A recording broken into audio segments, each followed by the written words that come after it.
So I just finished watching the fourth and last episode of Stranger Things Season 5, Volume 1. That's a mouthful. And honestly, I need to talk about this right now while it's still burning in my brain. 3 years! 3 long years. We've been waiting since Season 4 dropped in 2022. And I'm not gonna lie, going into this gave me the heebie jeebies. Like, genuinely worried this was gonna be the season that finally dropped the ball. But he's right. Yeah, sure, maybe more CGI and shit like that, but story wise, I couldn't really see how they could, amplify what we had. Like, how are they gonna turn this into a overall cohesive thing? But yeah, man, color me shocked. So let's get into it. Season 4 for me was fine. It had its moments. Don't get me wrong here, but those last two episodes were insane, but the pacing in the first half felt deliberately slow, almost like they were stretching things out. I've always said to myself, season 3 and 4 should have just been one mega season. Merge them, trim the fat, and we probably would have gotten season 5 way sooner. Because of the gap 2022 to 2025, it just feels criminal, man. Like I forgot stuff. Like I saw Millie Bobby Brown and Enola Holmes, Fit Wolfhard in Ghostbusters. Like life moves on. So Stranger Things started feeling like a distant memory. No, no, no, no, no, no, no. Wait. Wait. I was fully prepared to be like, wait, who is that again? Why are they mad? What's going on? When the new season started. And then season 5 begins with that quick previously on Stranger Things montage. And somehow, some way, within the first 10 minutes of episode 1, I'm right back in Hawkins like no time has passed. The Duffer Brothers pulled some kind of witchcraft because the second the story kicks in, it's like 2022 was like yesterday. Oh my god! Wow! All the relationships, the stakes, the vibe, it just clicks. I don't know how they did it, but they just closed a 3-year gap perfectly. So, huge fucking props for that.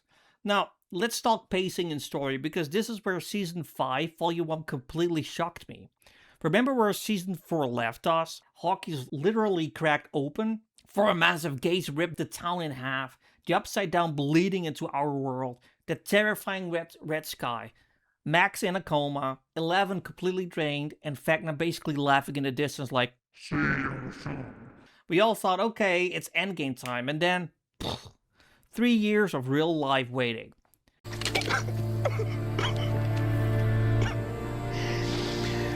Oh no.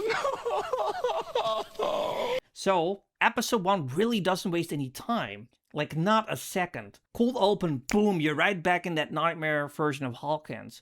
The town is basically a war zone now. National Guard rolling in, curfews, missing persons posters everywhere, people fleeing or barricading themselves in their houses. The vibe is straight up apocalypse light, and it never lets up for 4 straight episodes. From the very first minutes, every group is moving.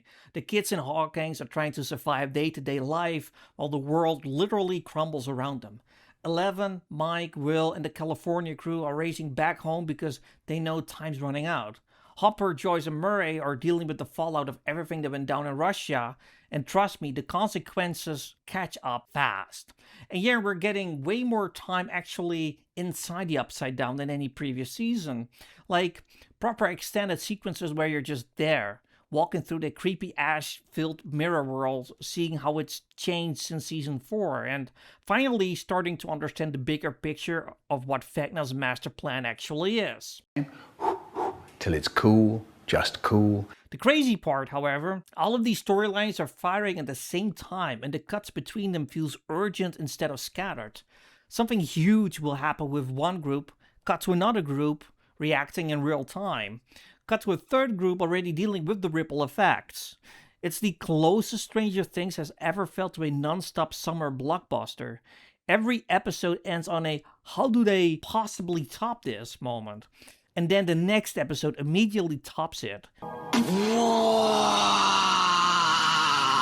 The finale of this batch, episode 4, is the longest one. But I swear, the last 15 minutes had me on the edge of my seat, man. Also, can we just appreciate that we're still locked in this pure 80s bubble?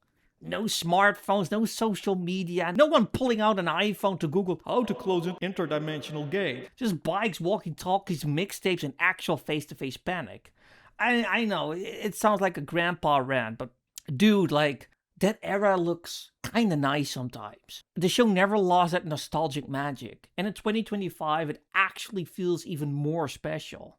The cast, by the way, is still incredible. The younger group and the older teens bounce off each other perfectly. The chemistry is exactly what hooked us in season 1. David Harbour and Winona Ryder as Hopper and Joyce are operating on another level. Every scene they're in, you believe these people have been going through hell together. Even the new faces they bring in slide right into the ensemble. No forced, here's your new favorite energy. No, it just works. Unlike Todd Howard's, IPs. Okay, one big complaint, and I will happily die on this hill. Stop splitting seasons like this. Volume 1, Volume 2, and then the finale drops almost a week later? Why? This isn't 2017 anymore. Give us the whole season. Let us binge or pace ourselves. Our choice, right? This happened with Mission Impossible Dead Reckoning, and now we're doing it again. The same energy. It sort of kills the momentum here. Like, I'm hyped right now, and instead of riding that wave, I have to wait weeks. So please, Netflix, stop doing this shit. But what does that have to do with anything? No. He's got a point. But even with that annoyance, man, like, these 4 episodes were an absolute thrill ride.